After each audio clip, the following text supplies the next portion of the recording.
લગ્ન બાદ પોપટભાઈ આહિર આ દેશના પ્રવાસે સોશિયલ મીડિયા પર શેર કરી આ ખાસ તસવીરો। સમાજ સેવક પોપટભાઈ આહિર હાલમાં જ લગ્નના બંધનમાં બંધાયા છે। તેમના પત્નીનું નામ પાયલબેન આહિર છે। લગ્ન બાદ પોપટભાઈ આહિર પોતાના પત્ની સાથે ઇન્ડોનેશિયાના બાલીમાં હનીમૂન મનાવવા ગયા છે। પોપટભાઈ આહિર સોશિયલ મીડિયા પર ખૂબ જ એક્ટિવ રહે છે। તેઓ હંમેશા સમાજ સેવાના કાર્યો જોડાયેલા રહે છે। પોપટભાઈ આહિર પોતાના પત્ની સાથે હનીમૂન તસવીરો સોશિયલ મીડિયા પર શેર કરી છે। પોપટભાઈ આહિરની તસવીરો જોઈને લોકો ખૂબ જ પ્રભાવિત થઈ રહ્યા છે। લોકો કહી રહ્યા છે કે પોપટભાઈ આહિર એક સારા સમાજ સેવક છે અને તેમનું લગ્ન જીવન પણ ખુશાલ છે। પોપટભાઈ આહિરના હનીમૂનની તસવીરો જોઈએ તો સૌ ચાહકોએ પોતાની પ્રતિક્રિયાઓ જણાવી છે અને સૌ કોઈ તેમના વખાણ કરી રહ્યા છે। તમે તસવીરોમાં બાલીની સુંદરતા પણ જોઈ શકશો। પોપટભાઈ આહિર એક પ્રેરણા છે।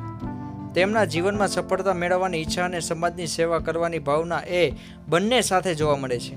આપણે પોપટભાઈ આહિરના જીવનથી ઘણું બધું શીખી શકીએ છીએ। ઇન્ડોનેશિયા બાલી વિશે અમે આપણે ટૂંકમાં જણાવીએ તો ઇન્ડોનેશિયાના દક્ષિણ પૂર્વમાં આવેલો બાલી ટાપુ તેની સુંદરતા અને સંસ્કૃતિ માટે વિશ્વભરમાં પ્રખ્યાત છે। આ ટાપુ તેના ઉષ્ણકટિબંધીય આબોહવા, સફેદ રેતીના કિનારાઓ, તાજા પાણીના સ્ત્રોત અને વિવિધ પ્રકારના છોડ અને પ્રાણીઓ માટે જાણીતો છે। બાલી એક પ્રવાસન સ્થળ તરીકે ખૂબ જ લોકપ્રિય છે। દર વર્ષે લાખો લોકો બાલીની મુલાકાત લે છે। બાલીમાં ઘણા પ્રકારના પ્રવાસન સ્થળો છે, જેમાં દરિયાઈ કિનારા, ધાર્મિક સ્થળો, પ્રાકૃતિક સ્થળો અને શહેરી વિસ્તારોનો સમાવેશ પણ થાય છે।